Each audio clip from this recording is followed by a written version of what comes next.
My brother, my sister, there is a voice that a believer should never accept as truth. It is the whisper of your inner critic. The voice that tells you that you were not enough, the voice that paralyzes you with the fear of what others might think.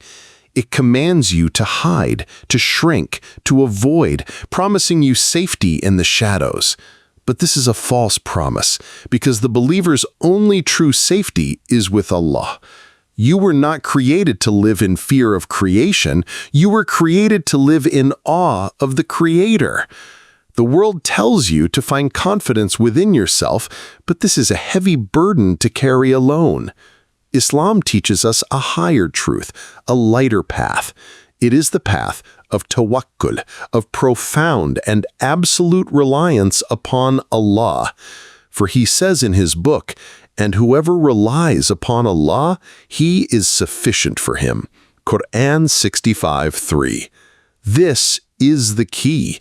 Your sufficiency is not in your perfect words, your flawless presentation, or the approval of others. Your sufficiency is in El-Kafi, the all-sufficient. He is enough.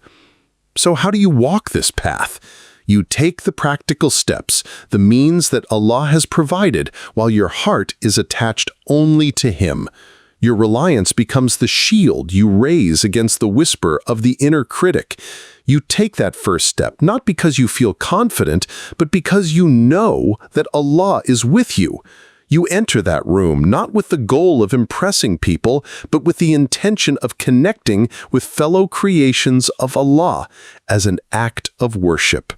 You begin to drop your safety behaviors, the phone you hide behind, the rehearsed sentences, the guarded silence. Why?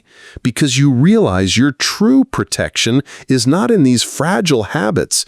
Your true protection is with El-Hafiz, the guardian.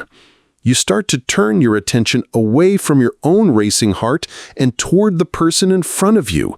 You listen to them, not to find the perfect thing to say, but simply to understand.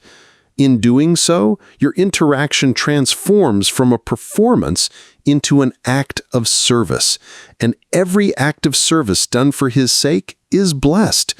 This is how you quiet your inner critic and begin to be yourself, the self that Allah created you to be. And what if you stumble? What if you try and the outcome is not what you hoped for? What if you feel awkward or someone misunderstands you? Remember the wisdom of Allah. Just as a dua is sometimes delayed for a reason only He knows, a social stumble may be a lesson in humility. Perhaps in that moment of discomfort, Allah is purifying you. Perhaps in that rejection, He is protecting you from something you cannot see. Or perhaps He is teaching you resilience, strengthening you for a greater purpose. Your worth was never defined by the outcome of that single conversation. Your worth was established the moment Allah breathed life into you. Trust His process. The goal is not to become fearless.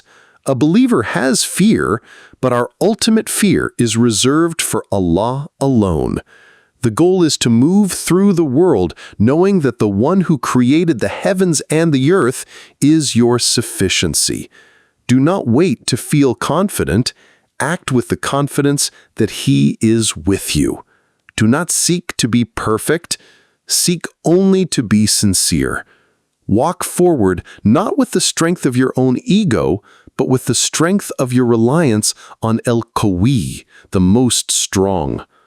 Go forth with Bismillah on your lips and Tawakkul in your heart, and discover the power, the peace, and the beauty of being the person Allah intended you to be.